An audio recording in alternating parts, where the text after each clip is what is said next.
The day my father died, they laughed behind closed doors. I said nothing, just listened. But when they named me executor because I'd stay quiet, that was their last mistake. My father died on a Wednesday. Peacefully, I was told. After months of pain, he went in his sleep.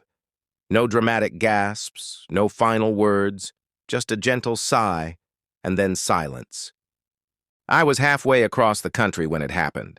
I flew in the next morning, knowing the kind of silence I'd be walking into. My stepmother, Cheryl, had always hated me, and my half-siblings, twins, both in their late 20s, were practically strangers by design.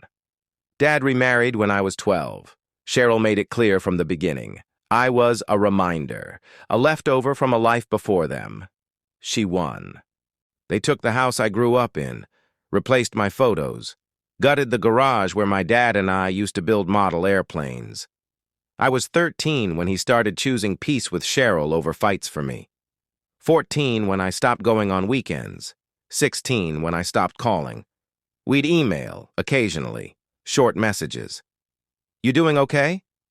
Proud of you. Be good, I always responded, but I stopped expecting much. When I walked into the funeral home, no one even looked surprised. Just uncomfortable. Cheryl gave me the limp hug you reserve for a distant coworker. The twins, Bryce and Kayla, nodded like I was a server at their table. They were all dressed in black, polished, expensive. I felt like an intruder at a museum exhibit of my father's curated second life. After the service, Cheryl pulled me aside with a practiced smile. We named you executor. Figured it was the respectful thing to do. You were his first family after all. Then she added, laughing under her breath, besides, you always were the quiet one. I should have been honored, I guess. But the way she said it, like they'd handed me a clipboard to keep me busy while they took the furniture. Something twisted in my chest. I flew back home with a manila folder and a key to a safety deposit box. That's where the story could have ended. But then I got the voicemail. It was from Cheryl. She didn't realize she hadn't hung up yet. I heard clinking glasses, muffled laughter, and her unmistakable voice. He always thought that boy would come back around. Idiot. The second I saw his name on that will, I knew we'd be fine. He won't fight. He'll do his little paperwork, then disappear again. Laughter. We only made him executor so he'd shut up and do the boring stuff. I mean, come on. What's he going to do? Grieve us into submission. They all laughed. And that was the moment something in me snapped.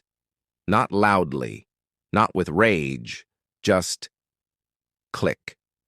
Like a switch flipped. First, I read the will. Thoroughly. Turns out Dad had left everything to be divided at the discretion of the executor. That was me. His lawyer confirmed it. I had full authority. Cheryl must have skimmed it, assumed it meant split 3 ways. It didn't.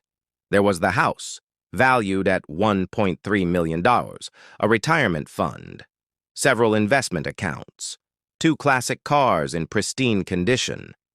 My father had done well for himself. He'd also left a sealed envelope in the deposit box. It had one sentence written in his unmistakable handwriting. I trust you'll know what to do with this. I didn't cry. Step 2. I played dumb. I answered emails, took phone calls, promised updates, told them probate might take months. Cheryl groaned and said she just needed to know what the numbers were so she could adjust her lifestyle accordingly. Bryce asked about the cars. Kayla wanted the jewelry. I told them everything was being appraised. They stopped calling after a while. Probably thought they'd won. Then I got to work, quietly, legally, brutally. I liquidated everything. The house, sold to a nonprofit that converts properties into transitional housing for domestic abuse survivors. Cheryl hates. What she calls bleeding heart politics. I sold it under market value with a stipulation that her name be forever removed from any historical record of ownership. It's now named the Raymond Home, after my dad. His stocks cashed out. Every penny was donated to causes my father believed in, ones Cheryl loathed. LGBTQ plus youth shelters, climate research, immigration legal aid. I attached his name to every single donation. The cars? Auctioned. Proceeds split between a local library and a veterans' mental health program. The library now has a plaque with his name on it above their reading room. Dad loved to read. The retirement fund? Used to establish a scholarship at my university for students estranged from their families. Each donation came with a letter in honor of Raymond, father, mentor, and quiet fighter. Finally, I mailed them letters, one by one. No explanations, just envelopes. Inside each, a final summary of the estate, a copy of the will, and a personal letter, typed, signed, calm. Here's what Cheryl said. Cheryl, I followed the will to the letter. He gave me discretion.